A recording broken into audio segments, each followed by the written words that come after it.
एक वक्त था जब स्मगलिंग का नाम सुनते ही हम बॉलीवुड मूवीज या फिर पुरानी कहानियों को याद करते थे। लेकिन आज भी स्मगलिंग होती है, और वो भी हाई प्रोफाइल तरीके से। अब सोचिए, एक एक्ट्रेस जो फिल्मों में काम कर चुकी है, जिसकी एक अच्छी खासी फैन फॉलोइंग है, वो गोल्ड स्मगलिंग जैसे इलीगल काम में शामिल हो सकती है।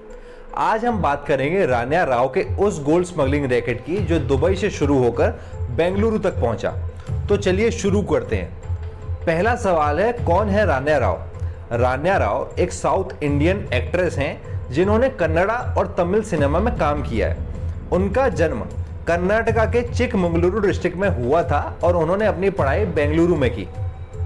राव फिल्म इंडस्ट्री में जब वो 22 साल की थी तब आई थी। उन्होंने 2014 में मनिक्के नाम की मूवी में लीड रोल प्ले किया था, लेकिन उनका फिल्मी करियर ज़्यादा लंबे समय तक नहीं चला और धीरे धीरे वो स्पॉटलाइट से दूर होती चली गई। ये थी इनकी कुछ बैकग्राउंड स्टोरी। अब हम आ जाते हैं इस केस पे कि कैसे पकड़ी गई रान्या राव। 3 मार्च 2025 को DRI यानी डायरेक्टरेट ऑफ रेवेन्यू इंटेलिजेंस को एक टिप मिलती है स्पेसिफिक इंटेलिजेंस से कि दुबई से बेंगलुरु आने वाली एमिरेट्स फ्लाइट से एक महिला जो लगभग 33 साल की हैं, वो गोल्ड स्मगल कर आ रही हैं। जब DRI तलाशी लेती है एक महिला की, तो वो नॉर्मल स्क्रीनिंग में तो पास हो जाती हैं, पर इंटरनल स्क्रीनिंग में उनकी थाइस पर 14.2 किलो गोल्ड मिलता है, और वही थी रान्या राव। ये सोना दुबई से बेंगलुरु लाया गया था और इसका मार्केट वैल्यू लगभग 12.56 करोड़ रुपए बताया गया। जब अथॉरिटीज ने उनको चेक किया तब इस गोल्ड स्मगल का भंडाफोड़ हुआ, लेकिन ये बस शुरुआत थी, असली कहानी अभी बाकी थी। राव को 18 मार्च तक की रिमांड पे लिया और अब DRI, ED एंड CBI तीनों ज्वाइंट टीम बना के इस पे इन्वेस्टिगेशन कर रही हैं। और जब पुलिस ने उनके रेसिडेंस की तलाशी ली तो वहां 2.06 करोड़ के गोल्ड ऑर्नामेंट्स और 2.67 करोड़ कैश भी मिला। मतलब ये कोई एक दिन का काम नहीं था, बल्कि एक बड़े नेटवर्क का हिस्सा था। जब ऑफिसर्स ने उनके पास ट्रैवल रिकॉर्ड्स देखे तो एक और शॉकिंग रिवीलेशन सामने आया। पिछले 1 साल में रान्या दुबई का 30 बार सफर कर चुकी थी। ये एक स्ट्रॉन्ग इंडिकेशन था कि ये कोई नॉर्मल विजिट नहीं था, बल्कि एक गोल्ड स्मगलिंग ऑपरेशन का पार्ट था। अब हम बात कर लेते हैं राव के फैमिली कनेक्शन की, जिसमें हम उनके स्टेप फादर, उनके हस्बैंड और उनके स्टेप ब्रदर की बात करेंगे। उनके स्टेप फादर यानी रामचंद्र राव, जो एक IPS ऑफिसर रह चुके हैं और एक DGP रैंक ऑफिसर हैं, Karnataka state police housing and infrastructure development corporation के मैनेजिंग डायरेक्टर भी हैं। इनका भी करियर बड़ा कंट्रोवर्शियल रहा है। अर्ली 2014 में मैसूर साउथ पुलिस ने येलवाल के पास एक प्राइवेट बस को रोका जो मैसूर से कलिकट जा रही थी। इस बस में केरला के 4 व्यापारी पैसे ले जा रहे थे जो पुलिस ने जब्त कर लिए। पुलिस का कहना था कि 20 लाख पकड़ा गया, लेकिन व्यापारियों का आरोप था कि असल में ये राशि 2.27 करोड़ थी। व्यापारियों ने पुलिस पर एक बिजनेसमैन के साथ मिलकर ये पैसे हड़प लेने का आरोप लगाया। 1993 batch IPS officer Ramchandra Rao, जो हाउसिंग कॉर्पोरेशन में ट्रांसफर होने से पहले बेंगलुरु मेट्रोपॉलिटन टास्क फोर्स के additional director general of police यानी ADGP थे, उनका नाम भी इस मामले में आया और इसी केस की वजह से इनका ट्रांसफर हुआ था। जबकि बाकी जूनियर ऑफिसर्स को सस्पेंड किया गया, इनका बस ट्रांसफर हुआ था। अभी उन पर यह आरोप है कि उन्होंने रान्या को VIP प्रिविलेजेस का यूज करके बेंगलुरु एयरपोर्ट से गोल्ड स्मगल करने में मदद की है। जांच के दौरान कर्नाटका होम मिनिस्टर G परमेश्वरा का क्लोज माने जाने वाला DGP रामचंद्र राव को स्टेट गवर्नमेंट ने कंपलसरी लीव पर भेज दिया है। वैसे तो रान्या राव के फादर का कहना है कि रान्या राव के जतिन हुकेरी के साथ शादी के बाद से उनके रिश्ते पहले जैसे नहीं रहे। अब वो बात नहीं करते, न मिलते हैं। But last month he DGP के बेटे ने एक फेमस एक्ट्रेस की बेटी से शादी की, उसमें रान्या राव भी शामिल थी। रान्या राव के स्टेप ब्रदर से भी पिछले साल कर्नाटका पुलिस ऑफिसर्स ने बिटकॉइन स्कैम जो श्री कृष्ण रमेश श्री की हैकर ने किया था, उसमें उनसे क्वेश्चन किए गए थे।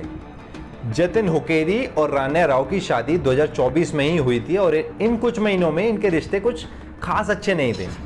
सोर्सेज का कहना है कि रान्या और जतिन के बीच काफ़ी प्रॉब्लम्स चल रही थी और फैमिली इंटरवेंशन के बाद ही उनका रिलेशनशिप कंटिन्यू हुआ था। रान्या अपनी माँ को अपनी शादी के बारे में मैसेज भेजती थी जब वो डिस्टर्ब होती थी। उनके हस्बैंड प्रोफेशनली एक Bengaluru based architect and entrepreneur हैं। उन्होंने कर्नाटका हाई कोर्ट में पिटीशन दाखिल की है। जिसमें उन्होंने डीआरआई के खिलाफ किसी भी जबरदस्ती वाली एक्शन से प्रोटेक्शन मांगा है।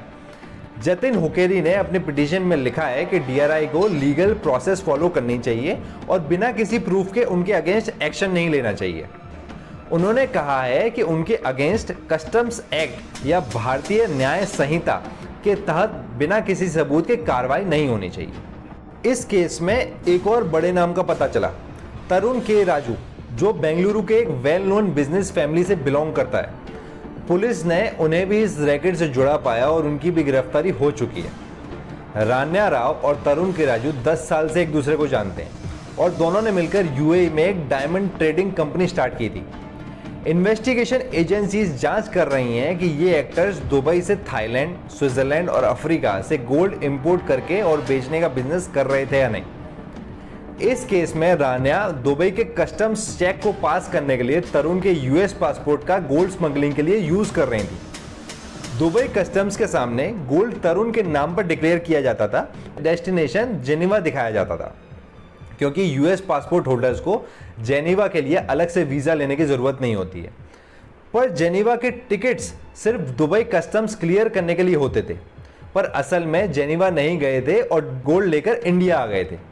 लेकिन सवाल यह है कि क्या सिर्फ ये लोग इसमें शामिल थे या इसके पीछे और भी बड़े नाम हैं।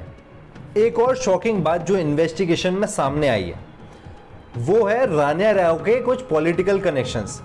कहा जा रहा है कि उनका बीजेपी के कुछ बड़े नेताओं और इंडस्ट्रियल लैंड डील से कनेक्शन था। रान्या राव की कंपनी को 12 एकड़ इंडस्ट्रियल लैंड का ग्रांट मिला था, जो अप्रैल 2022 में एक कंपनी रजिस्टर की गई थी जिसमें रान्या राव मेजॉरिटी शेयर होल्डर थी। फरवरी 2023 में कर्नाटका की तब की बीजेपी गवर्नमेंट ने उस कंपनी को तुमाकुरु के सीरा इंडस्ट्रियल एरिया में 12 एकड़ लैंड अलॉट किया था। KIADB CEO महेश ने कहा यह land allotment 137th state level single window clearance committee में अप्रूव किया गया था। क्या यह लैंड एक्चुअली रान्या राव की कंपनी को मिला था? KIADB सोर्सेस का कहना है कि रान्या राव की कंपनी ने लैंड का पेमेंट नहीं किया, इसीलिए यह अलॉटमेंट कैंसिल कर दिया गया। रजिस्ट्रार ऑफ कंपनीज के रिकॉर्ड्स दिखाते हैं कि Ranya Rao Shiroda India private limited की मेजॉरिटी शेयर होल्डर थी। ये कंपनी पहले बायांजो इंडिया प्राइवेट लिमिटेड के नाम से थी, जिसमें अप्रैल 2022 में नेम चेंज हुआ। ये ओनरशिप डिटेल्स आप स्क्रीन पर देख सकते हैं। जनवरी 24, 2023 को शिरोड़ा इंडिया को लैंड अप्रूवल मिला था 137 पैनल मीटिंग में, जो मैंने अभी आपको बताया। शिरोड़ा इंडिया को सीरा इंडस्ट्रियल एरिया में स्टील और एलाइड प्रोडक्ट्स मैन्युफैक्चरिंग के लिए लैंड अलॉटमेंट अप्रूव किया गया था। कंपनी ने 138 करोड़ का इन्वेस्टमेंट दिखाया और 160 जॉब जनरेट करने का कमिटमेंट दिया था। गवर्नमेंट अप्रूवल रिपोर्ट में लिखा था कंपनी ने 2 जनवरी 2023 को लैंड ऑडिट कमेटी के 100 मीटिंग में प्रोजेक्ट प्रपोजल सबमिट किया था और 13.5 एकर्स लैंड रिक्वेस्ट किया गया था। पैनल ने प्रपोजल क्लियर कर दिया, लेकिन लैंड 13.5 एकड़ से रिड्यूस करके 12 एकड़ अलॉट किया। 22 फरवरी 2023 को कर्नाटका गवर्नमेंट ने KIADB को ऑर्डर दिया कि लैंड अलॉटमेंट प्रोसेस कंप्लीट किया जाए। लेकिन ये कनेक्शन कितना स्ट्रांग है और क्या इसका कोई डायरेक्ट लिंक इस गोल्ड स्मगलिंग रैकेट से है, ये अभी तक कंफर्म नहीं हुआ। DRI ने स्पेशल कोर्ट को बताया है कि रान्या राव हवाला चैनल्स के थ्रू पैसे अरेंज करवाती थी दुबई में और उन्हीं से गोल्ड स्मगल करती थी। इंडिया में हर साल लाखों करोड़ों का गोल्ड इलीगल स्मगल होता है, खास करके UAE जैसे देशों से, जहां गोल्ड पे ड्यूटी कम लगती है और वहां से इंडिया में हाई प्रॉफिट पे बेचने का खेल चलता है। स्मगलर्स नए नए तरीके ढूंढते हैं, कभी पेट में निकलकर, कभी इलेक्ट्रॉनिक्स आइटम्स के अंदर छुपाकर, और अब तो स्पेशली डिजाइन्ड बेल्ट्स में गोल्ड कैरी किया जा रहा है। रान्या का केस सिर्फ एक एग्जांपल है कि कैसे बड़े लोग भी इस इलीगल बिजनेस का हिस्सा बन रहे हैं। तो दोस्तों, ये थी रान्या राव को और उसके गोल्ड स्मगलिंग केस की अब तक की पूरी कहानी।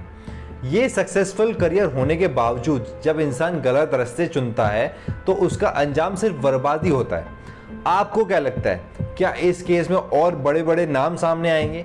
क्या ये एक ऑर्गेनाइज्ड क्राइम का हिस्सा है या सिर्फ एक एक्ट्रेस की ग्रीड का नतीजा है? कमेंट सेक्शन में अपनी राय ज़रूर दें, और अगर आपको ये वीडियो इन्फॉर्मेटिव लगी है तो लाइक करें, शेयर करें और हमारे चैनल को सब्सक्राइब करें। मिलते हैं अगली वीडियो में एक नए सच के साथ। तब तक के लिए जय हिंद, जय भारत।